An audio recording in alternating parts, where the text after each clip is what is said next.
అంత్య దినాలేంటి, ఆ దినాల్లో వచ్చే అపాయకరమైన కాలాలేంటి,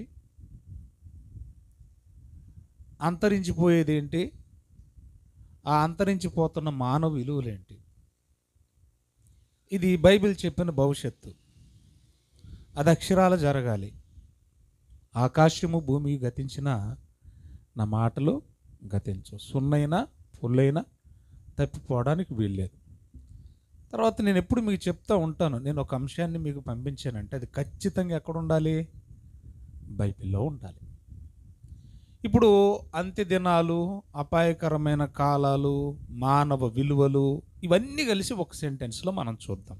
తిమోతికి రాసిన పత్రిక, అపోస్తలుడైన పౌలు 2వ పత్రిక. అందరూ బైబిల్ తీద్దాం. ఇక త్వరగా ముగిస్తాను, మరలా భోజనాలు ఉన్నాయి కనుక ఎవరిని ఇబ్బంది పెట్టకుండా మనం త్వరగా ముగించుకుందాం ప్లీజ్. తిమోతికి రాసిన 2వ పత్రిక 3వ అధ్యాయము 1వ వచనం చదువుకుందాం అండి. ఒకటి దొరికింది మనకి. ఏంటంటే అది అంత్య దినములలో అన్నాడు. అపాయకరమైన కాలములు వచ్చునని మీకు తెలియాలి. తిమోతి, నీకు తెలియాలి. ఇప్పుడున్న క్రైస్తవులారా, మీ అందరికీ తెలియాలి. ఒక విషయం మనకి క్లారిటీ వచ్చింది. అదేంటంటే అంత్య దినాలలో పరిస్థితులు ఎలాగుంటాయంటే చాలా భయానకంగా ఉంటాయి. భయాందోళన గొలిపేటువంటి పరిస్థితులు మనకు కనబడతాయి. నమ్మశక్యంగా అనిపించని విషయాలు మనకి కనబడతాయి. మన కళ్ళారు చూస్తాం, మన జీవితంలో అనుభవిస్తాం అంటూ ఉన్నాడు. దేని గురించి మాట్లాడుతున్నాడంటే భూమి మీద దాదాపుగా 94 లక్షల జీవరాశులు ఉంటే ఏ జీవి గురించి మాట్లాడలేదు అక్కడ. అంటే అపాయము ఏ జీవి వల్ల వస్తుంది? మనం జనరల్గా ఏం రాసుకుంటాం? ఇంటి ముందు బోర్డు పెట్టుకుంటాం, కుక్కలు ఉన్నాయి జాగ్రత్త. ఎందుకని? దానివల్ల అపాయం ఉంది, కరుపుదేమోనని కదా. సో ఇలాగ మనం కొన్ని జీవుల గురించి ఏదో వాటి గురించి వీటి గురించి మనం భయపడుతుంటే, తేలు భయమండి, పాము భయమండి, కప్ప భయమండి, కప్ప తేలు భయమండి కదా. ఆఖరికి మనకు దోమ కూడా భయం. అందుకే దోమ తెర కట్టేసుకుంటున్నాం. ఇంత లావున ఉన్నాం, అది ఎంత ఉంది? ఇంత ఉంది. దోమ కొడితే నాకు నచ్చదండి. అమ్మో డెంగ్యూ జ్వరం వచ్చేస్తుందేమోనండి, పోతానేమోనండి. మరి అది భయమే కదా. రైట్. భూమి మీదనున్న జీవరాశులన్నిటికీ నువ్వు భయపడుతుంటే దేవుడు నీకు భయపడుతున్నాడు. అర్థమైందా నా భాష? ఎందుకో తెలుసా? భూమి మీదనున్నది ఏది ప్రమాదకారి కాదు మనిషి కంటే. భూమి మీదనున్న విషపు జీవులని మీరు దేన్నైతే పిలుస్తున్నారో వాటికి కోరల్లోనో తలల్లోనే ఉంటుంది తప్ప మనిషికి నిలువెల్లా విషమే.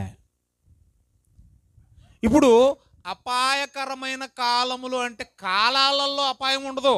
సోమవారం ఎప్పుడు సోమవారం లాగా ఉంటుంది, మంగళవారం ఎప్పుడు మంగళవారం లాగే ఉంటుంది, బుధవారం ఎప్పటికీ బుధవారం లాగే ఉంటుంది, ప్రతి నెల జనవరి ఎప్పటికీ జనవరి లాగే ఉంటుంది. కానీ ఏంటి మరి కాలంలో అపాయం ఏంటి? చెడ్డ దినాలు అంటూ ఉంటాం. దినములు చెడ్డవి గనుక సమయమును పోనివ్వక దానిని సద్వినియోగం చేసుకొనుచు జ్ఞానుల వలె నడుచుకునుడి, అజ్ఞానుల వలె ఉండొద్దు. దినాలు చెడ్డవి అంటున్నాడు, అపాయకరమైన దినాలు అంటున్నాడు. అంటే దినాలు చెడ్డవి ఎలాగైనాయి, దినాలు అపాయకరమైనవి ఎలాగయ్యాయి? అవి ఎప్పుడు ఒకేలాగా ఉన్నాయి కదా అని అంటే, ఆ దినాలలో బ్రతికే మనుషుల చర్యల వల్ల దినాలకి ఏమొచ్చింది? చెడ్డ పేరు వచ్చింది. దినాలకి ఏమొచ్చింది? అపాయం వచ్చింది. వాస్తవానికి దినం వల్ల మనకు అపాయం లేదు. ఆ దినాలలో బ్రతుకుతున్న మనిషి వల్ల సాటి మనిషికి ఏం జరుగుతుంది? అపాయం. అందుకనే అక్కడ మెన్షన్ చేశాను, అంతరించిపోతున్న మానవ విలువలు. అంటే రోజు రోజుకి మనిషి నైతిక విలువలు ఏమైపోతాయంట? చచ్చిపోతాయంట. అమ్మ, మా అమ్మే, మా నాన్నే, మా తమ్ముడే, మా అక్కే, మా బావే, ఇవే ఉండవట. అర్థం చేసుకోవాలి. డైరెక్ట్ స్పీచ్లో చెప్తున్నాను. అంత్య దినములు స్ట్రైట్ ఫార్వర్డ్ చెప్పేస్తున్నాను. ఇప్పుడు మనం ఉన్నది అంత్య దినాల్లోనే. అవి ఎప్పుడు ప్రారంభమయ్యాయి అని అంటే యేసుక్రీస్తు పుట్టుకతోనే ప్రారంభమయ్యాయి. అంత్య దినములలోనే యేసుక్రీస్తు శరీరాన్ని ధరించుకొని లోకానికి వచ్చాడు. అనగా అంత్యదినాలు ప్రారంభమై నేటికి ఎన్నేళ్ళు? 2025 సంవత్సరాలు అవుతోంది. రేపో మాపో ఎప్పుడు వస్తాడు యేసు ప్రభు తెలీదు. అంటే ప్రస్తుతానికి మనం అంత్యదినముల పరంపరలో ఉన్నాం, అంత్యదినాల క్రమంలోనే ఉన్నాం. క్లియర్ అయిపోయింది. ఒకటి, అపాయకరమైన కాలములు అన్నాడు. అంత్యదినాల్లో ఎలాంటి కాలం వస్తుందంట? అపాయకరమైంది. అంటే అవి ఎలాగుంటాయి అని అంటే మచ్చుకు చిన్న ఎగ్జాంపుల్ చెప్తాను. ఒకడు తన ఆశను, తన కోరికను, తన ఇష్టాన్ని, తన ఉద్దేశాన్ని నెరవేర్చుకోవడానికి అడ్డం వచ్చింది అమ్మైనా, తన ఇష్టానికి అడ్డొచ్చింది నాన్నైనా, తన ఇష్టానికి అడ్డొచ్చింది అక్కైనా, చెల్లైనా, కడకు కూతురైనా కూడా కడ తీర్చే రోజుల్లో మనం ఉన్నాం. ఎందుకు అలాగా అనంటే ఆ సమయానికి మనిషి అలాగైపోతాడు. మానవ భవిష్యత్తు నెరిగిన దేవుడు, ఏకైక దేవుడు యేసుదేవుడు. మనిషి మనస్సులో తలంపు పుట్టక మునిపి ఎరిగిన వాడు యేసుదేవుడు. అందుకన్నాడు యేసుక్రీస్తు రెండవ రాకడ యందు ఆయన భూమి మీదకి వచ్చినప్పుడు, భూమి మీద నేను విశ్వాసమును కనుగొందునా అన్నాడు. అర్థమైందా? అందుకన్నాడు ఇరుకు ద్వారమున ప్రవేశింప పోరాడు. అందులో ప్రవేశించాలనుకునే వాళ్ళు చాలామంది, కానీ ప్రవేశించేవారు కొద్ది మందే పరలోకానికి వెళ్ళిపోతున్నారంటే, అంటే అంత్యదినాలలో అందరూ దాదాపు ఏమైపోతారు? చెడిపోతారు. అందరి మనసులు ఏమైపోతాయి? చెడిపోతాయి, కల్మషమైపోతాయి, కలుషితమైపోతాయి అని బైబిల్ ముందుగానే చెప్పింది మొదటి శతాబ్దంలో. నేను ఇప్పుడే చెప్పాను. ఏం చెప్పానంటే, ఒక వ్యక్తి తన ఇష్టాన్ని నెరవేర్చుకోవడం కోసం ఎవరడ్డొచ్చినా అంతం చేయడానికి, హతమార్చడానికి వెనుక తీయని రోజులే మానవ విలువలో అంతరించే రోజులు.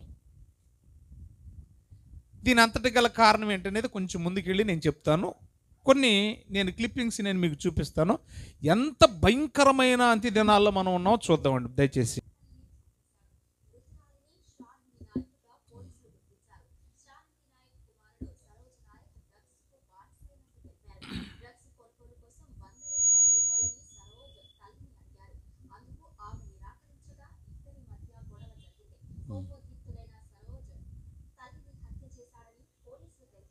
ఏమర్థమైంది?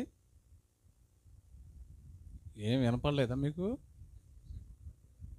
ఎంతకు చంపేశాడు అమ్మని? చంపినోడు ఎవడో? శత్రువా? కడుపును పుట్టినోడు ఏం చేశాడు? అమ్మని చంపేశాడంట. 100 రూపాయలకు అమ్మని చంపేస్తావా? కనీసం వాడికి అమ్మ అన్న ఆలోచన కూడా లేదు. కనీసం అమ్మ అన్న విలువ, గౌరవం కూడా లేదు, జాలి కూడా లేదు. ఒరే, నన్ను 9 నెలలకు తన గర్భాన్ని మోసిందే, నేను ఎక్కడ మధ్యలో రాలిపోతానోనని ఎన్ని జాగ్రత్తలు తీసుకుందో. నేను ఈ వయసుకు వచ్చేంత వరకు నా పట్ల ఎన్ని జాగ్రత్తలు తీసుకుంటేనే నేను ఈ దశకు వచ్చానన్న జ్ఞానం, ఇంకిత జ్ఞానం లేదు. అంటే ఒక మాటలో చెప్పాలంటే వాడెంత మూర్ఖుడైతే అమ్మని చంపేసుకుంటాడు చెప్పండి ఈ పదాన్ని. వాడెంత మూర్ఖుడైతే, ఈ పదాన్ని వదలొద్దు ఈ రోజుకి. వాడు ఎంత మూర్ఖుడైతే అమ్మని చంపేసి ఉంటాడో ఒకసారి మీరు ఆలోచించండి. మరొక సందర్భాన్ని చూపిస్తాను.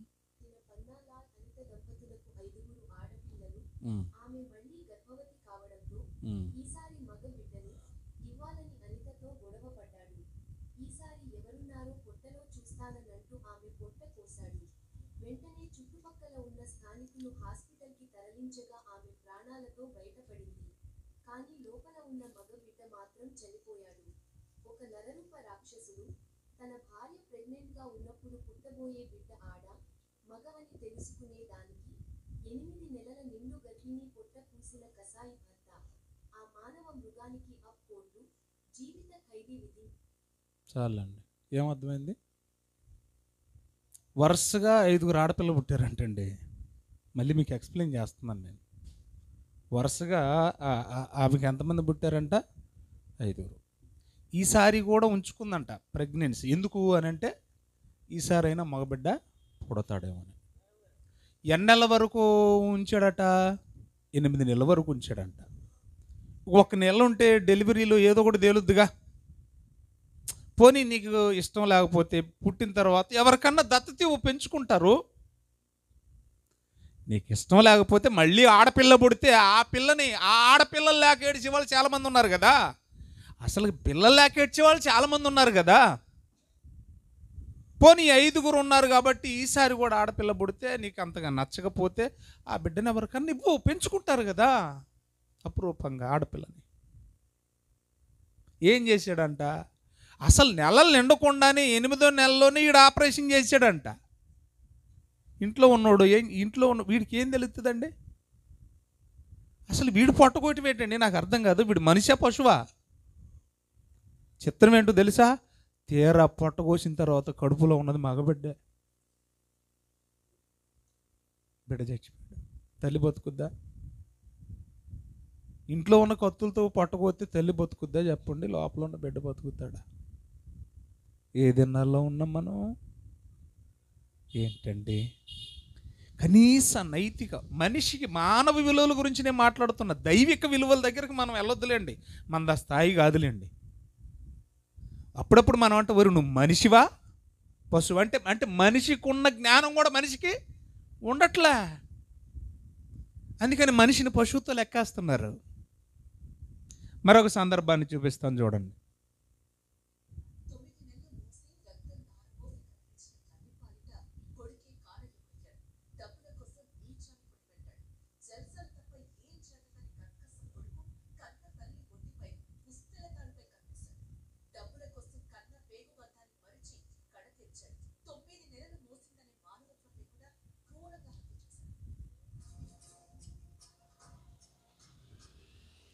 చాలండి, అది కొంచెం పెద్దగా ఉంది బిట్టు. ఖమ్మం జిల్లాలో జరిగింది రీసెంట్గా.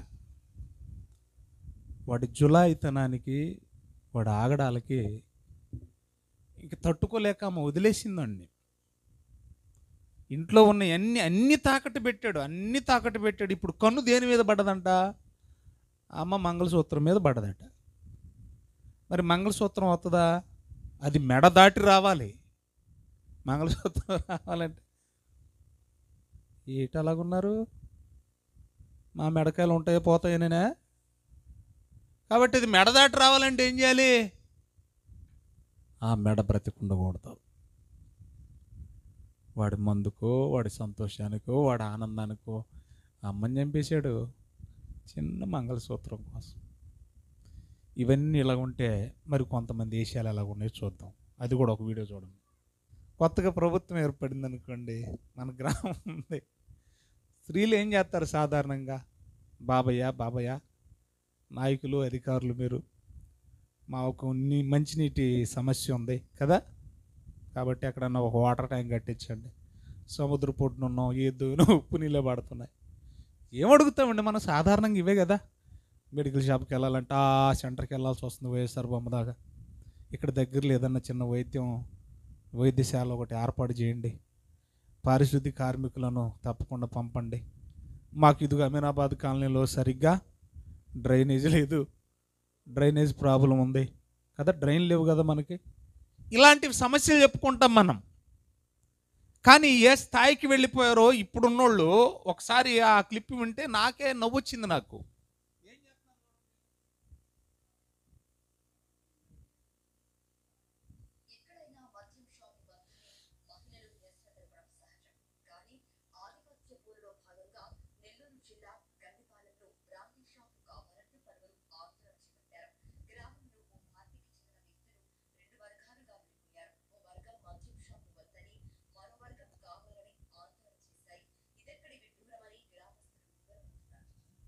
ఏమైందంట?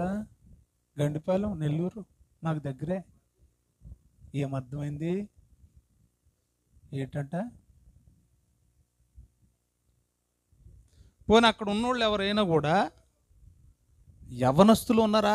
ఆ ధర్నా చేసే వాళ్ళల్లో అందరూ ముసలోళ్ళేనండి. వాళ్ళ భర్తలు లేరు. ఏం కావాలంట? వాళ్ళ డిమాండ్ ఏంటంట? మాకు మద్యం షాపు కావాల్సింది. వచ్చి అడిగేది ఎవరంటే వీళ్ళు తాగేవాళ్ళు కాదు. 100కి 70% కుటుంబాలు సర్వనాశనం అవుతున్నాయంటే కారణం ఆ మద్యమే. నిజమండి. 100కి దాదాపు 70% కుటుంబాలు సర్వనాశనం అయిపోవడానికి గల బలమైన కారణం ఏంటంటే ఒక మహమ్మారి, అదే మద్యం. కానీ అది లేకపోతే ఈనాడు ప్రభుత్వాలు కానీ ప్రభుత్వ అధికారులు కానీ చెప్పండి కాసులు కుమ్మరించలేకపోతున్నారు.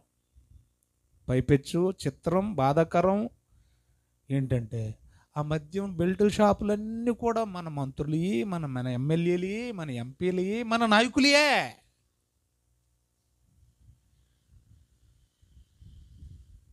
వస్తున్నారు ముందుగా, ఎలక్షన్కి ముందు వాటికి ముందు వస్తున్నారు, హామీలు ఇస్తారు. ఏమని?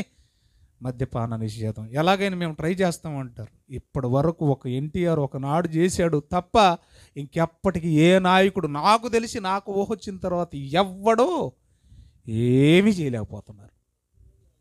ఏమి చేయలేకపోతున్నారు. ప్రియులారా, ఎలాంటి భయంకరమైన దినాల్లో మనం ఉన్నాం. ఎంత మూర్ఖత్వం చూడండి. ఎందుకయ్యా వీళ్ళు ధర్నా చేస్తున్నారంటే ఆధిపత్య పోరాట పదం విన్నారు మీరు? అంటే ఈ 2 పార్టీలు ఉన్నాయి గండిపాలెంలో. ఒక పార్టీ వాళ్ళేమో వద్దన్నారు, వాళ్ళు వద్దన్నందుకు వీళ్ళు ఏం చేస్తున్నారు? వాళ్ళ కోసం కావాలంటున్నారంట. ఇంతకు వీళ్ళు దాగరు. ప్రిస్టేజ్ అంటారు దీన్ని. ప్రిస్టేజే గాడిద గుడ్డ మూర్ఖత్వం అంటారు దీన్ని. వద్దనే ఆడాలని చూసాం కానీ ధర్నాలు కావాలని ధర్నాలు చేసే వాళ్ళు ఎక్కడన్నా చూసాం మనం? దీన్ని ఏమంటారు చెప్పండి? మూర్ఖత్వం. ఇప్పుడు బైబిల్లోకి వెళదాం, చూడండి, చూద్దాం. బైబిల్ తిమోతికి రాసిన పత్రిక. అపాయకరమైన కాలం అన్నాడు కదా. ఆ కాలంలో మనుషుల వల్లే అపాయం. స్టార్టింగ్లో చెప్పాను కదా, ఇక ఏ జీవి వల్ల సమాజానికి అపాయం లేదు. మనుషుల వల్లే, ఒక కుటుంబంలో ఉన్న మనుషుల వల్లే అపాయం. ఒక కుటుంబంలో ఉన్న ఒక మనిషి వల్ల ఆ కుటుంబానికి అపాయం. ఒక వ్యవస్థలో ఉన్న ఒక మనిషి వల్ల వ్యవస్థకు అపాయం. ఒక సంస్థలో ఉన్న ఒక వ్యక్తి వల్ల ఆ సంస్థకు అపాయం. టోటల్గా మనిషి వల్లే మనిషికి అపాయం తప్ప ఇక దేనివల్ల మనిషికి అపాయం లేదండి. ఎందుకు అనంటే మనుషులు నైతిక విలువలు కోల్పోయి అంత చెడ్డగా మారిపోతారు అని క్లియర్గా చెప్తున్నాడు. చూద్దాం, అక్కడే చూద్దాం దయచేసి. తిమోతికి రాసిన 2వ పత్రిక 3వ అధ్యాయం తీశారా? 1వ వచనం. అంత్యదినములలో అవి ఎందుకు అంత అపాయకరంగా మారిపోయాయంటే మనిషిని బట్టి అని చెప్పాను కదా. ఇప్పటివరకు మనుషులు చేసిన పనులేని ఇవన్నీ ఇంకా చాలా ఉన్నాయి చెప్పడానికి, ఇంకా చాలా ఉన్నాయి. సమయాన్ని బట్టి నేను మాట్లాడతాను. ఏమవుతారు వీళ్ళంటే 4వ వచనానికి డైరెక్ట్గా వచ్చేద్దామండి. మధ్యలో చాలా ఉన్నాయి, నేను అవేవి టచ్ చేయను. ద్రోహులంట. ఎవరంట? ద్రోహం అంట. ద్రోహం. ద్రోహులంటే ఎవరు? ద్రోహం. ఇప్పుడు ఎక్కువగా మీరు చూస్తున్నారా? భర్త భార్యకు ద్రోహం, భార్య భర్తకు ద్రోహం, పిల్లలు తల్లిదండ్రులకు ద్రోహం, పిల్లలకు తల్లిదండ్రులు ద్రోహం. ఇవి ఎక్కువ జరుగుతున్నాయి కదా. అందుకే కదా మటలు జరుగుతున్నాయి, అందుకే కదా హత్యలు జరుగుతున్నాయి. ఆస్తి పంచివ్వలేదంటే తండ్రిని వేసాడు కొడుకు. ఎందుకంటే వాడి లెక్కలో అది న్యాయం. ఎందుకంటే నాకు రావాల్సింది నాకు ఇవ్వట్లేదు. కానీ లోకం ఏమనుకుంటుందో తెలుసా? తండ్రిని చంపేశాడంటే వీడు ద్రోహం చేశాడు తండ్రికి. లోకంలో ద్రోహం అనేది ఎక్కువ జరుగుతుంది. మన భాషలో ఏమంటాం తెలుసా? నమ్మక ద్రోహం. ఈ ద్రోహం అనేది ఎక్కువ జరుగుతుంది. ఇలాంటి ద్రోహాలు ఒక కుక్క మరొక కుక్కకి చేస్తుందా? ఒక పంది మరొక పందికి చేస్తుందా? చేయదు. ఇప్పుడు అపాయం అనేది ఎవరి వల్ల కలుగుతుందో మీరు నోటీస్ చేయాలి దయచేసి. బైబిల్ ఎంత గొప్పదో ఆలోచించిన ప్రియుల. మనుషుల మనస్సును అట్టే చెప్పగలిగిన ఏకైక మనస్తత్వ శాస్త్రం, సైకాలజీ ఎక్కడుందో తెలుసా? బైబిల్లో ఉంది. అంత గొప్పది బైబిల్. అందుకనే ఒకసారి సందర్భాన్ని నెక్స్ట్ వెంటనే ఏమో రాశాడు చూడండి. ఎలాంటి వాళ్ళు మనుషులు ఎంత దినాల్లో ఉంటారంటే, నేను స్టార్టింగ్లో ఒక పదాన్ని రిపీట్ చేశాను పదే. అదేంటో తెలుసా? మూర్ఖత్వం అంట. ఏంటంట ఇది చెప్పండి? మూర్ఖత్వం. మూర్ఖుడు ఎలాగుంటాడు? వాడు ఎవడి మాట వెంట. నీ పట్టుకున్న కుందేలకు 3 కాళ్ళు. మూర్ఖుల శాతం 100కి 99 ఉంది. అర్థమైందా? మరి అది మనకి సెట్ అవ్వదంటే నాకు అదే కావాలంటాడు. దీన్ని ఏమంటారు? మాట్లాడండి. మూర్ఖత్వం. నిజమండి. చెక్క తాపి పెట్టి ఒక పక్కన తాపితో కూడా నొక్కొచ్చురా కార్నర్లు అంటే అలా కుదరదు, బద్దే పెట్టాలంటాడు. నువ్వు నేర్చుకుంది బద్దతో, కానీ చెక్క తాపితో కూడా పెట్టొచ్చేమో, ట్రై చేద్దాం అని పెట్టని చూద్దాం అనుకోడు వీడు. అలా కుదరదంటాడు. దీన్ని ఏమనాలి? మూర్ఖత్వం. ఎన్ని చెప్పమంటే తెల్లారిపోద్ది అని చెప్పేస్తాను నేను. మూర్ఖులు ఎక్కువైపోయారండి. కంగారు మాటలు, మూర్ఖపు మాటలు. వాడు ఎవడ మాట విండు, వాడు అనుకున్నదే కరెక్ట్ అంటే ఎదుటోడు ఏమన్నా చెప్తున్నాడేమో, పోనీ విందాము, అందులో ఏమైనా మనం తెలుసుకోవాల్సింది ఉందే అన్న ఆలోచన ఉండదండి. తొందరపడుతామండి. అందుకనే ఈ మూర్ఖుల గురించి బైబిల్ ఏమని రాశాడు ఒకసారి చూడండి దయచేసి. అధ్యాయం చెప్తున్నాను, సామెతల గ్రంథం 1వ అధ్యాయం 7వ వచనం. 1వ అధ్యాయం 7వ వచనం చదవండమ్మా. యెహోవా యందు భయభక్తులు కలిగి ఉండుట తెలివికి మూలం. అక్కడ నుంచి చూడండి. ఇప్పుడు ఎవరి గురించి మాట్లాడుకుంటున్నాం మనం? మూర్ఖులు. అంత్యదినాల్లో ఎవరు ఉంటారని చెప్పింది టెక్స్ట్ మనకి. అంత్యదినాలు అపాయకరమైన దినాలు అని చెప్పి అవి ఎవరి వల్ల కలుగుతాయంటే మనుషుల వల్ల. ఆ మనుషులు ఎలాగుండడం వల్ల అవి అపాయకరమైనవి అంటే నంబర్ 1 ఒకటి చూసాం. ఏంటంట? ద్రోహం అనేది ఎక్కువ జరుగుద్ది. అది మన కుటుంబాల్లోనే జరుగుద్ది, మన వ్యవస్థలోనే జరుగుద్ది, మిగతా ఏ జీవరాశి వ్యవస్థలో జరగదు. ఒకటి అర్థమైంది. రెండోది ఏం చెప్తున్నాడంటే మూర్ఖత్వం. ఈ మూర్ఖత్వం కూడా ఏ వ్యవస్థలో జరుగుద్ది? మానవ వ్యవస్థలోనే జరుగుద్ది తప్ప మిగతా ఏ జీవరాశి వ్యవస్థలో జరగదు. ఎందుకు అని అంటే మూర్ఖుడు ఎలాగుంటాడు ఇక్కడ చెప్తున్నాడు చూడండి. మూర్ఖులు జ్ఞానాన్ని కానీ, చెప్పే బోధన కానీ, చెప్పే మాటలు కానీ, చెప్పే హితవును కానీ, చెప్పే మంచిని కానీ అంగీకరించడంట. మూర్ఖుడు ఏం చేయడంట చెప్పండి? మంచిని అంగీకరించడంట. బాగుపడే మాటలు వినడంట. బైబిల్ చెప్తున్న మాట ప్రియులారా సత్యం. వాక్యం సత్యం, నిజమండి. ఎంత చక్కని మాట రాయించాడు చూడండి. ఏం చేస్తాడట? మూర్ఖుడు జ్ఞానోపదేశమును ఏం చేయడంట? అంగీకరించడు. ఆడనుకున్నదే చేస్తాడు. నిజమండి. మన ఇళ్ళల్లో కూడా అప్పుడప్పుడు కొంతమంది కనపడతా ఉంటారులే. నువ్వు లోపలికి వెళ్ళు, నీకేం తెలియదు కానీ ఎవరిని అంటారు? ఇంటి యజమానుని. ఏం తెలియకుండానే నిన్ను చేసుకున్నాడా? ఏం తెలియకుండానే నీతో పిల్లలు కన్నాడా? ఏం తెలియకుండానే నిన్ను పోషిస్తున్నాడా? మూర్ఖపు మాటలవి అనకూడదు. ఒకవేళ నువ్వు జ్ఞానవంతురాలు అయి ఉండొచ్చు. జ్ఞానవంతురాలు ఎవరు కూడా అలాంటి మాటలు మాట్లాడరు. తెగదింపు మాటలు మాట్లాడరు. ఇల్లు కట్టుకునే మాటలే మాట్లాడతారు. జ్ఞానవంతురాలు ఏం చేస్తుందంట? కట్టుకుంటుంది, ఓడబీకేసుకోదంట. మూర్ఖపు మాటలు మాట్లాడుతూ ఉంటారండి. కొట్టు చూద్దాం, కొట్టు అంటే ఎలా ఉంటుంది? ఏమండి, ఇదిగో నువ్వు నన్ను రెచ్చగొడేస్తున్నావు, ఎందుకు వచ్చింది? నువ్వు నోరు కట్టుకో, లోపలికి వెళ్ళిపో అంటే ఏంటి? నన్ను కొట్టేద్దామనే? కొట్టు చూద్దాం, కొట్టు అంటే కొట్టలేనోడు కూడా ఏం చేస్తాడు? కొట్టడానికి మనసు లేనోడు కూడా కొట్టాలన్న కోపం వచ్చేస్తుంది. మూర్ఖత్వం అండి. కొట్టు అంటే కొట్టడం. మరి చాలా ఉంటాయి ఇలాగా. ప్రతి ఇంట్లో ఏదో ఒక సమస్య. ఎందుకంటే మూర్ఖత్వం అండి. అందుకే చెప్తున్నాడు చూడండి. మూర్ఖుడు ఏం చేస్తాడంటే, చదువుదాం కొంచెం, మనం ముందుకు వెళదాం. 20వ అధ్యాయం చాలమ్మా. మూర్ఖులు ఎవ్వరి మాట వినరు అనేది అర్థమైంది మనకి. 20వ అధ్యాయము చూడండి. 20వ అధ్యాయము 3వ వచనం. 20వ అధ్యాయం 3వ వచనం. సామెతల్లోనే ఉంటాం. చదవనా? అంటే కలహం అంటే ఏటమ్మా? ఏమా?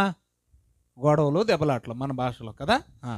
ఈ గొడవలకి ఏం చేయాలంట క్రైస్తవులారా? ఎగేసుకుని వెళ్ళిపోకూడదంట. మరి అలా వెళ్ళారంటే మీరు క్రైస్తవులు కాదు, మీకు వందనాలు. అర్థమైందా? గొడవలకి ఏం చేయాలంట క్రైస్తవులు? దూరంగా ఉండండి అన్నాడు. ఎందుకన్నాడు? అది మనకు ఘనత, గౌరవం. గొడవలకు దూరంగా ఉన్నాం అనుకోండి. ఎందుకండి, ఎక్కడన్నా మనం ఉన్నాం అనుకోండి, బాబోయ్ ఈ ఫ్యామిలీ ఏమంటారు తెలుసా? డీసెంట్ అండి బాబు. ఎందుకంటే వీళ్ళు ఏ గొడవలకి వెళ్ళరు, వీళ్ళ వల్ల ఎవరికి ఏ సమస్య లేదండి బాబు. మా వీధండి చాలా డీసెంట్గా ఉంటుందండి, ఇక్కడ ఏ గొడవలు ఏ సమస్యలు లేవండి. ఎప్పుడు వచ్చింది ఆ గౌరవం? గొడవలకు మనం దూరంగా ఉన్నప్పుడు. ఇదంతా ఎందుకు చెప్తున్నాడు? నెక్స్ట్ లైన్ చదవండి. మూర్ఖుడైన ప్రతివాడు గొడవే కావాలనుకుంటాడు. మూర్ఖుడు మనసు ఇక్కడ చెప్తున్నాడు చూడండి. మూర్ఖుడికి ఏం కావాలి? మాట్లాడండి తల్లి. వాడికి గొడవ లేకపోతే ఆ పూటకి తిండి తినలేడు, ఆ పూట నిద్ర పోలేడు. రోజుకొక గొడవ, రోజుకొక దెబ్బలాట, రోజుకొక సమస్య ఏదో ఒకటి తీసుకొచ్చి పెట్టాల్సిందే. గొడవలు కోరుకునేవాడు ఎవడు చెప్పండి? మూర్ఖుడు.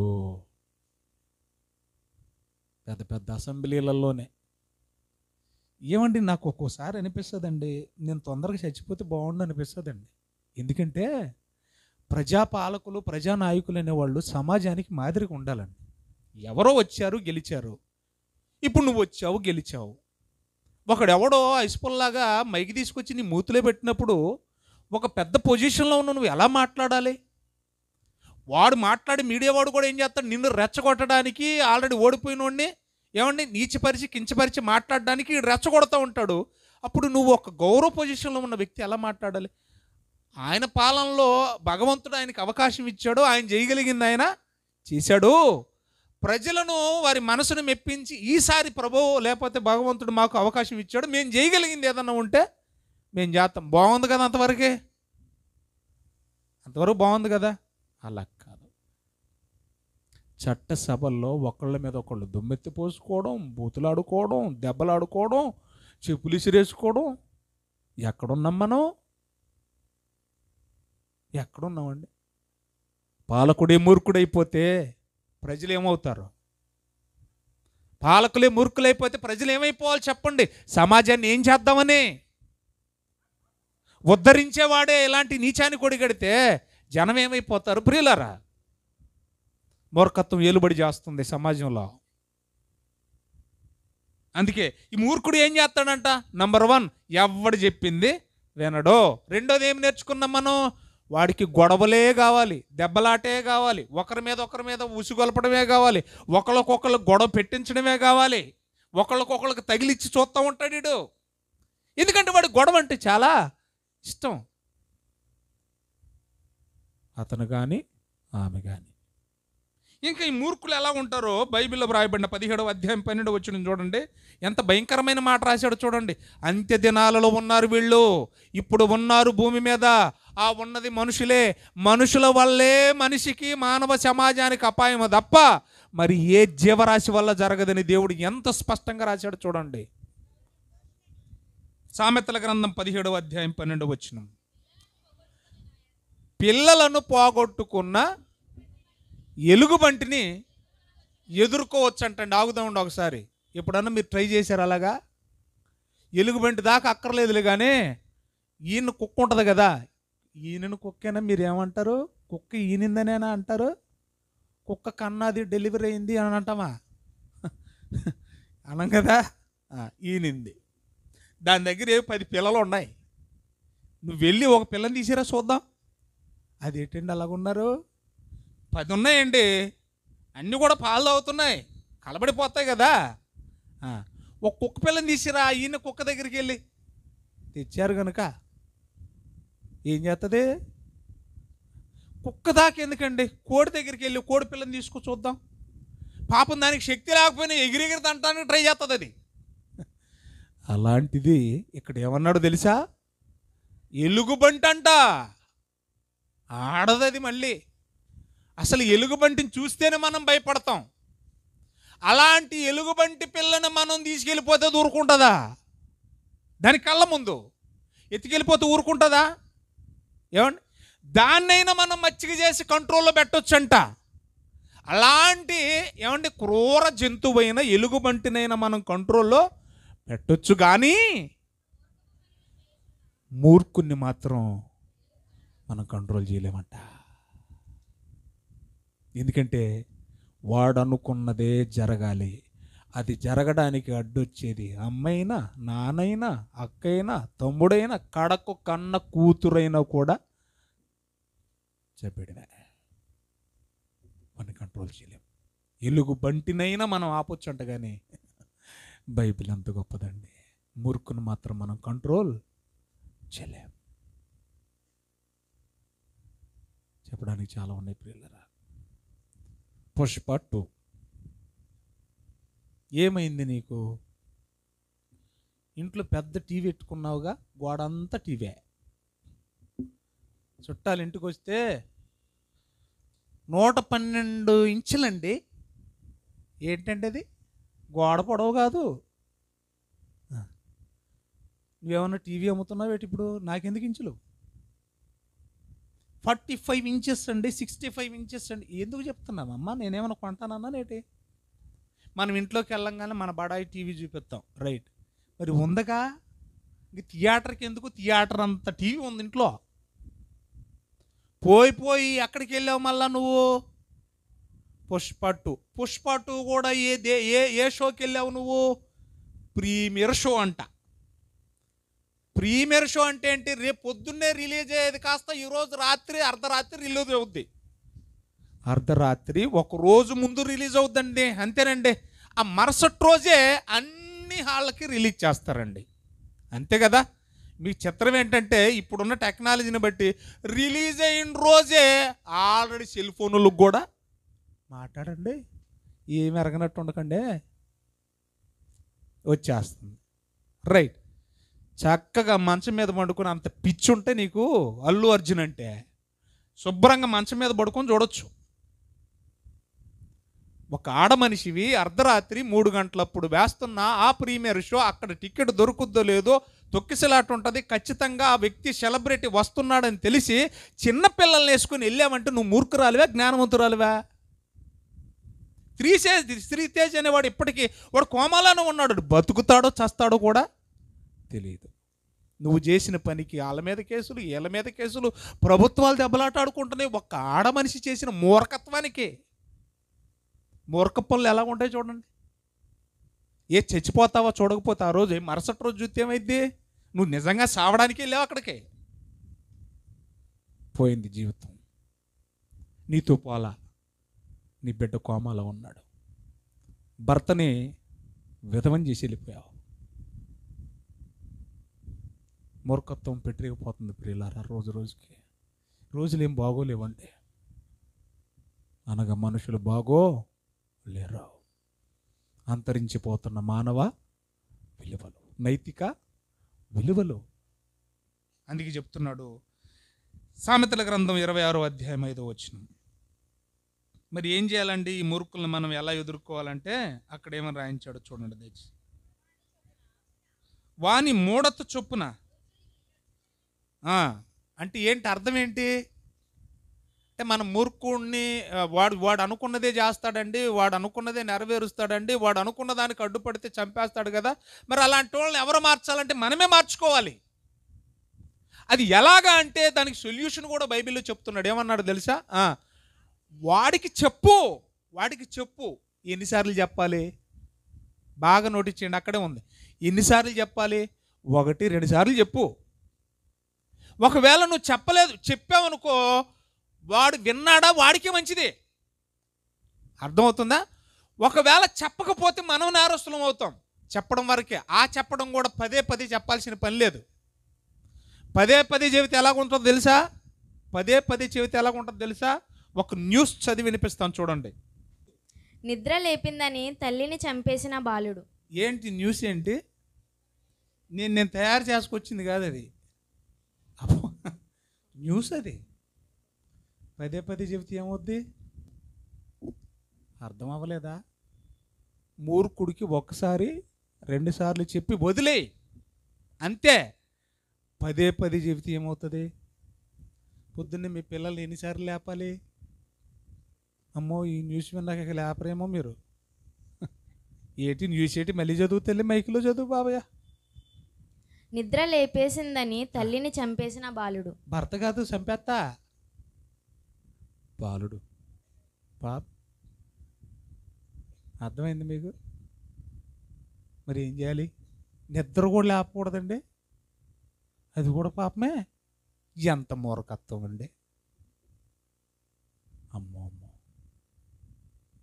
బడికి వెళ్ళడానికి లేకపోద్దండి. చిత్రం ఏంటంటే చంపేసి బడికి వెళ్ళిపోయాడు. చంపేసి బడికి వెళ్ళిపోయి ఎరగనొట్టు వచ్చాడండి. మళ్ళీ బండి ఉంచాడు. పోలీసులు వచ్చి వాళ్ళ పద్ధతిలో లాగితే అప్పుడు చెప్పాడు. లాగుతారు కదా వాళ్ళ పద్ధతిలో, బాగా లాగారు. చెప్పుకుంటూ వెళ్తే చాలా ఉన్నాయి, తెల్లరిపోద్దండి. ఎంత మూర్ఖత్వం అండి. అంటున్నాడు చూడండి, 1-2 సార్లు చెప్పండి, వింటాడా? వింటాడు. లేదా వదిలేసేయండి. అలా చెప్పకపోతే వాడు ఏమనుకుంటాడంట, వెంటనే రాశాడు, మనం చెప్పకపోతే అయితే నేను అనుకున్నదే కరెక్ట్ అనుకుంటాడంట. కరెస్టే. ఏటి బలి చదవండి, కిందలో ఏం చదవండి. ఒక్కవేళ మనం చెప్పకపోతేనంట వాడి దృష్టికి వాడనుకున్నదే నిజం, వీళ్ళకేం తెలియదు అనుకుంటాడంట. ఎవరు? మూర్ఖుడు. అర్థమైంది మీకు? మూర్ఖుడు ఏమనుకుంటాడట, ఎవరికి ఏం తెలియదు, నాకు అన్నీ తెలుసు. ఎందుకంటే ఆడికి చెప్పేవాడు ఎవడు లేడు కాబట్టి, చెప్పడానికి సాహసించడు కాబట్టి. మూర్ఖుడు ఏమనుకుంటాడు, నాకు ఎవ్వరేం చెప్పట్లేదంటే నాకు అన్నీ తెలుసు కాబట్టి ఎవ్వరు నాకేం చెప్పడానికి సరిపోవట్లేదు అనుకుంటాడు. అలాంటి వాళ్ళకి ఏం చెప్తాం? ఎలాంటి భయంకరమైన దినాల్లో మనం ఉన్నాం ఒకసారి ఆలోచించండి ప్రియులారా. చాలు, కంక్లూజన్కి వచ్చేస్తున్నాను. మరి ఇలాంటి దినాల్లో మనం ఉన్నాం కదా పాస్టర్ గారు. ఇప్పుడు మరి మనల్ని మనం ఎలా కాపాడుకోవాలి? ఎలాంటి జాగ్రత్తలు తీసుకుంటే మనం మంచి దినాలు చూడగలుగుతాం, మంచి సమాజాన్ని మనం చూడగలుగుతాం? దానికి ఏమైనా సొల్యూషన్ ఉందా బైబిల్లో? దీన్ని కట్టడి చేసే విధానం ఎలాగా? అది క్రైస్తవులే చేయాలి. అది క్రైస్తవ్యానికి మాత్రమే సాధ్యం అవుతుంది. అది బైబిల్లోనే ఉంది. ఇలాంటి దినాలలో ఉన్న మనం దీన్ని కట్టడి చేయాలంటే ఎలాగా? మంచి రోజులు చూడాలంటే ఎలాగా? మంచి సమాజాన్ని కట్టుకోవాలంటే ఎలాగంటే బైబిల్ మాత్రమే చెప్పాలి. ఏం చెప్పింది బైబిల్లో? ఒక్కసారి ఆ మాట చదువుకొని ముగించుకుందాం. అందరు బైబిల్లో పంచేద్దాం. పేతురు రాసిన మొదటి పత్రిక, అపోస్తుడైన పేతురు గారు తన మొదటి ఉత్తరంలో ఉన్నతమైన మాట రాయించాడు ప్రియులారా. 3వ అధ్యాయం 10వ వచనం. సార్ కుర్చీ లేదా నాన్న? ఎవరన్నా కుర్చీ ఉంటే ఇవ్వండి నాన్న, యూత్ వాళ్ళు నిలబడి దయచేసి. ఎదరికి రండి, లేకపోతే ప్లీజ్ ముందు ఎదరు కూర్చుంది. అమ్మా అందరు తీయండి రా, ముగింపు మాటలు కదమ్మా. ఏంటంట? జీవమును ప్రేమించి,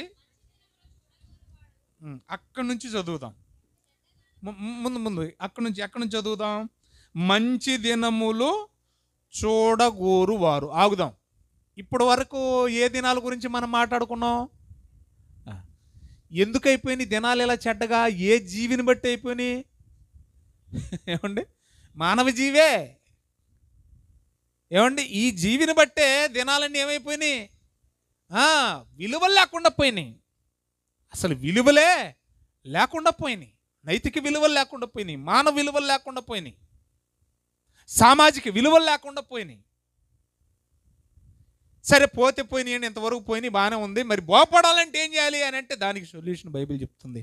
అయితే మంచి దినాలు మీరు చూడాలనుకుంటున్నారా? పాయింట్స్ వైజ్గా చెప్తాను, గుర్తుంటుంది బాగా. నంబర్ 1, అయితే జీవాన్ని ప్రేమించు. దేవునికి స్తోత్రం చెప్దాం. నువ్వు మంచి దినాలు చూడాలనుకుంటున్నావా? అయితే నువ్వు ఏం చేయాలో తెలుసా? ఒక క్రైస్తవురాలా, మొట్టమొదటగా జీవాన్ని ప్రేమించు. నీవు జీవాన్ని ప్రేమించు, నీ బిడ్డలను కూడా జీవాన్ని ప్రేమించేలా చేయి, నీ భర్తను కూడా జీవాన్ని ప్రేమించేలా చేయి. మంచి దినాలు చూస్తావు నువ్వు, సమాజం బాగుపడిపోద్ది. మొదటది నీ దగ్గర ప్రారంభం అవ్వాలి. ఏంటది? జీవాన్ని ప్రేమించు. పక్కింటోని ప్రేమించు కాదు, పక్కింటావుని ప్రేమించు కాదు. మరి ఏం చేయాలి? శరీర సంబంధమైన ప్రేమ గురించి మాట్లాడడం లేదు ఇక్కడ. జీవాన్ని ప్రేమించు మొట్టమొదటిగా, సమాజం బాగుపడుద్ది. మంచి దినాలు చూస్తూ ఏంటి ఆ జీవం? నేనే మార్గము, నేనే సత్యము, నేనే జీవం. Who is life? ఎవరండి ఆ జీవం? ఆయనే ప్రభు అయిన యేసుక్రీస్తు. పునరుద్ధానమును జీవమును నేనే. పేతురు అందరూ వెళ్ళిపోతున్నారు, నువ్వు కూడా వెళ్ళిపోవాలనుకుంటే వెళ్ళిపో. అప్పుడు ఏమన్నాడో తెలుసా పేతురు? ప్రభువా, నీవక్కడవే నిత్య జీవపు మాటలు గలవాడు, నిన్ను వదిలి నేను పోతే చచ్చినట్టే. జీవం ఎక్కడుంది ప్రియులారా? ఆయనలో జీవం ఉండెను, అది మనుషులకు వెలిగిచ్చుచున్న వెలుగై ఉండెనన్నాడు. ఇప్పుడు ఎవరిని ప్రేమించాలి మనం? చెప్పండి ప్రియులారా. వాక్యాన్ని ప్రేమించాలి. ఆ జీవము యేసు అయితే, ఆ యేసు ఈ దినాన మన చేతులు ఎలాగున్నాడు? ఆది యందు వాక్యం ఉండెను, వాక్యము దేవుని యొద్ద ఉండెను, వాక్యమే దేవుడే ఉండెను. అంటే ఇప్పుడు ఏం చేయాలి మనం? మన వాక్యాన్ని ప్రేమించాలి. వాక్య ప్రకారంగా మనం బ్రతకాలి. వాక్య ప్రకారంగా బ్రతికేలాగా మన పిల్లలకి తర్బీదునివ్వాలి. మన భర్తలను మార్చుకోవాలి. మన ఇరుగు పొరుగు వారిని మార్చుకోవాలి. ఎప్పుడైతే ఈ వాక్య ప్రకారంగా మన బ్రతుకులు కట్టబడతాయో అప్పుడు మంచి రోజులు చూస్తాం. అర్థమైందా? నెక్స్ట్ ఏమన్నాడు చూడండి. 1, మంచి దినాలు చూడాలనుకుంటున్నారా? అయితే యేసును ప్రేమించండి, వాక్యాన్ని ప్రేమించండి, సృష్టికర్తను ప్రేమించండి, దేవుణ్ణి ప్రేమించండి, ఆయన ఆజ్ఞలకు లోబడండి. మీరు బాగుపడతారు, మీ సమాజం బాగుపడుద్ది. ఈ నేరాలు ఘోరాలు మీ జీవితంలో చూడరు, కంట్రోల్ అయిపోతాయి అన్నాడు. తర్వాత ఏమన్నాడు చూడండి. ఏం చేయాలంట? చెడ్డ దానిని పలుకక తన నాలుకను కంట్రోల్ చేసుకోవాలన్నాడండి. ఆగుదాం, పాయింట్స్ వైజ్ అన్నాను కదా. రెండోది ఏంటి? నోరు కంట్రోల్ పెట్టుకో అన్నాడు. చెడ్డదాన్ని పలకుండా ఏమన్నాడు? సమాజం సర్వనాశనం అయిపోతుందంటే 100కు దాదాపుగా 30% నోటి వల్లే.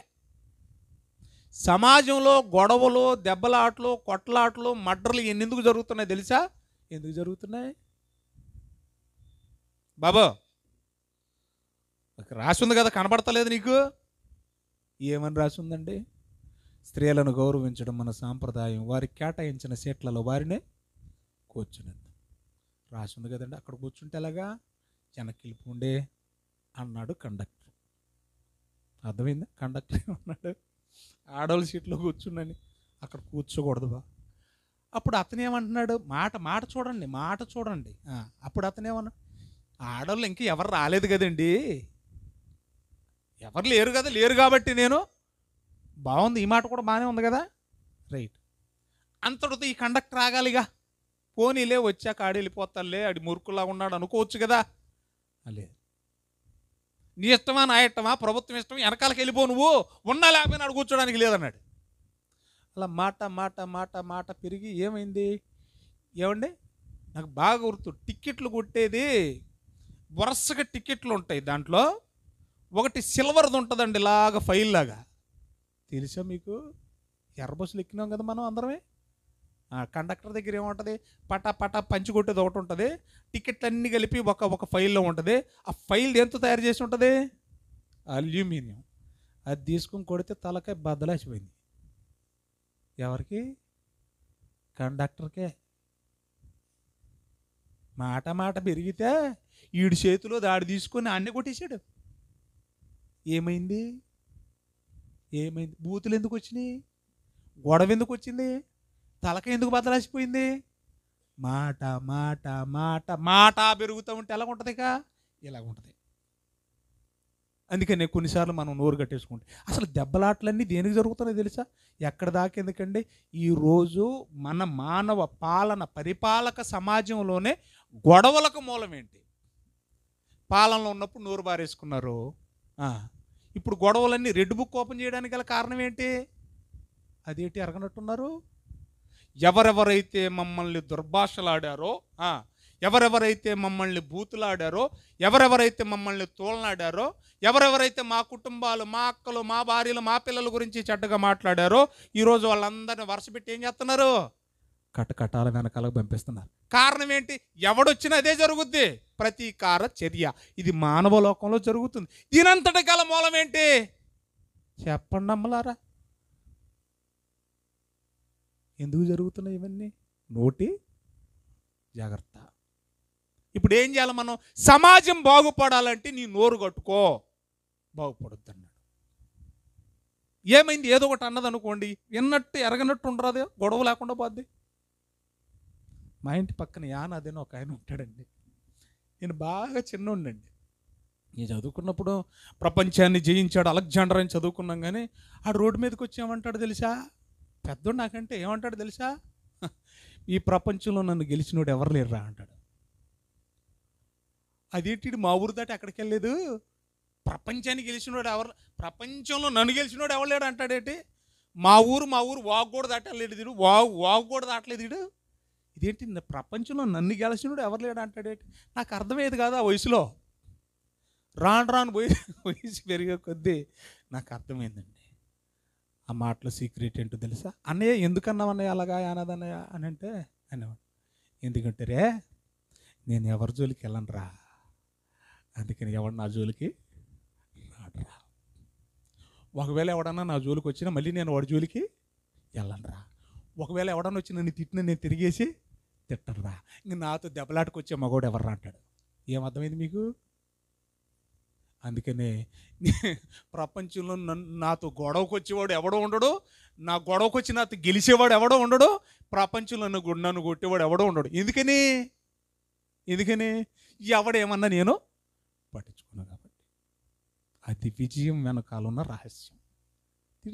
తిట్టుకొని నోరు నొప్పి వచ్చి వెళ్ళిపోతాడు. ఏముంది? గులిగితే కొనుక్కొని ఇవ్వండి, గొరిగి వేసరిపోయి వెళ్ళిపోద్ది. ఏముంది? కొన్ని సందర్భాలు స్పందించకుండా ఉండడమే చాలా శ్రేయస్కరం ప్రియులారా. అందుకంటున్నాడు చూడండి.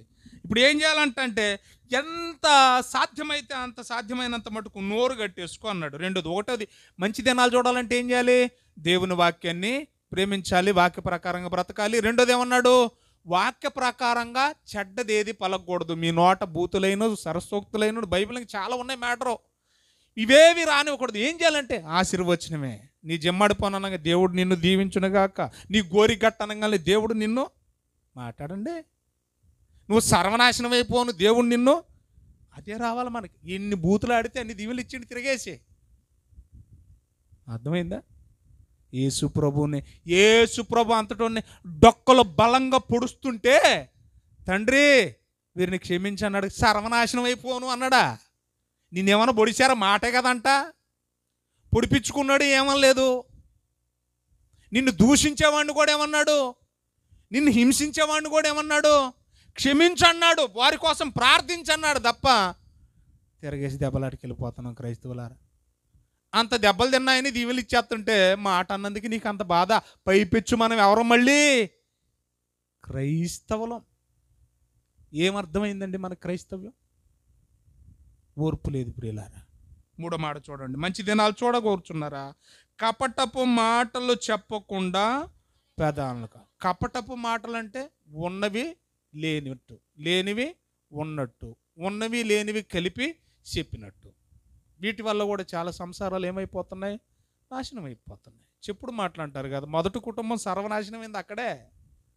దేవుడు మాట నమ్ముంటే మహా తల్లి అవ్వమ్మ ఈరోజు మాకు ఈ పరిస్థితి వచ్చేది కదా. కాయ తిన్నదనే తిన్నట్టు ఉండొచ్చు కదా, తీసుకొచ్చి మా గొంతులు వేసేసావు. మేము మెంగలేక కక్కలేకున్నాం, ఏం చేయము. సరే రండి, ఎక్కడున్నాం మనం? కపటపు మాటలు. తర్వాత ఏమన్నాడు? 11 మన్నించండి. 11 కీడు చేయక, చేతనైనంత మటుకు ఎదుటివాడు నీ కీడు చేసినా కూడా నువ్వేం చేయాలంట? మంచి దినాలు చూడాలంటే మనం ఏం చేస్తాం మరి? మన ప్రతీకారం తీర్చుకుంటాం.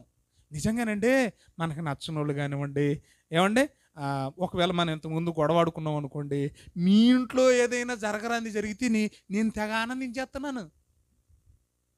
మరి అదే పరిస్థితి నీ ఇంట్లో వస్తే వీళ్ళు ఎక్కువైపోయారండి. ఇది మరి పసితనమా తెలియదు, పశుప్రాయతనమా తెలియదు, శిశుప్రాయతనమా తెలియదు, లేకపోతే మూర్ఖత్వమా నాకు అర్థం కాదు. ఒక ఇంట్లో ఒక మనిషి పోతే నవ్వుతావా? అయ్యో బాబు మళ్ళీ పైపెచ్చు వీధిలోకి వచ్చామంటో ఇలాంటి బాధలు శత్రువు కూడా రాకూడదండి గారు. ఏమంట మనం? ఇలాంటి భయంకరమైన పరిస్థితి శత్రువుకు కూడా రాకూడదంటూ. కానీ లోపల ఏమనుకుంటావు? దరిద్రం వదిలిపోయింది, వీడు పోతే మా పేటకు సగం దరిద్రం వదిలిపోయింది. దేవుడు అలా కోరుకోడండి. సువార్తలో ఒక సబ్జెక్ట్ నేను మాట్లాడాను, దయచేసి ఆ సబ్జెక్ట్ మీరు వినండి. భక్తిహీనులకు భద్రతను కల్పించేవాడు దేవుడు అవుతాడా? ఇందులో సారం ఏంటో తెలుసా? నీతిమంతుడు చచ్చిపోయినా ఏమండి దేవుడికి బాధ లేదు, కానీ భక్తిహీనుడు చచ్చిపోతే చాలా బాధపడతాడండి. ఎందుకంటే అంతటా అందరూ మారు మనసు పొందాలి, ఒక పాపి తన పాపంలోనే ఉండి, ఒక దుష్టుడు తన దుష్టత్వంలోనే ఉండి మరణించడం దేవునికి ఇష్టం లేదండి. కానీ మన కళ్ళ ముందు ఎవడైనా చిన్న చిన్న చెడ్డ పనులు చేసి చచ్చిపోతే అడు దుర్మార్గుడు, నీచుడు, చచ్చిపోవాలి, దరిద్రం వెళ్ళిపోయింది. వాడిని కీడు చేసిన చేతనైతే నువ్వు మేలే చేయి, నిన్ను చూసి సమాజం నేర్చుకుంటుంది. నువ్వు మేలు చేయి, కీడు చేయకు, కీడుకు ప్రతి కీడు చేయొద్దు అని చెప్పాడు. నిన్ను మర్డర్ చేయడానికి పూనుకున్నోడికి కూడా ఇంట్లోకి తీసుకొచ్చి అన్నం పెట్టమన్నాడు దేవుడు. ఏం చేయమన్నాడు దేవుడు? ఇంట్లోకి తీసుకొచ్చి వాడికి భోజనం పెట్టు, అప్పుడు నీ ప్రేమ చూసి వాడి తల వాడి కాల్చేసుకుంటాడంట. నిప్పుల కుంపట అంటే ఏంటది? నీ ప్రేమను నిప్పుల కుంపట కావాలి, జుట్టు పీకేసుకోవాలి వాడు. నీ ప్రేమను చూసి మారిపోవాలి, అంతేగాని కీడుకు ప్రతి కీడు మనం చేయకూడదండి. సమాజం బాగుపడాలంటే, మంచి దినాలు చూడాలంటే ఎలాంటి సూక్తులు సూత్రాలు రాయించాడండి బైబిల్ దేవుడు. చివరి మాట చూడండి దయచేసి. ఇంకేమన్నాడు చూడండి. సమాధానాన్ని వెదకి ఏం చేయాలంట? ఉందా సమాధానం? మనకుందా? మనం వెంటాడుతున్నామా? మన పిల్లల్ని వెంటాడేలా చేస్తున్నామా? సమాధానం అంటే ఏంటంటే సాధ్యమైనంత వరకు ఎవరితో గొడవ పడద్దు, సమాధాన పడడానికి ట్రై చేయండి. మన దేవుడు సమాధానకర్త. సమాధానపరచు వారు ధన్యులు, వారు దేవుని కుమారులు అనబడతారు.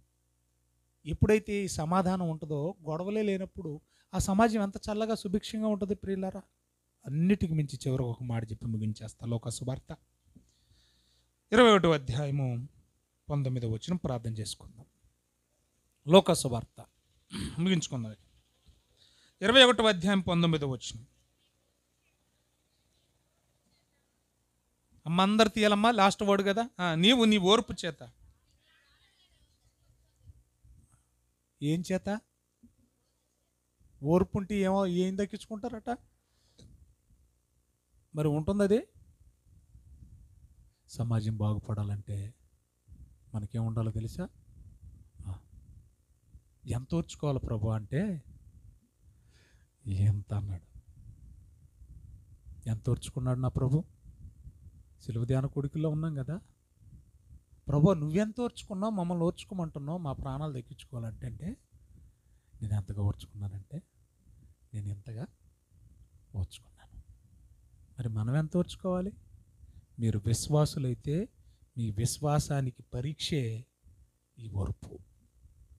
యాకోబు పత్రిక 1వ అధ్యాయం 3వ వచనం. యాకోబు పత్రిక 1వ అధ్యాయం 3వ వచనం. నా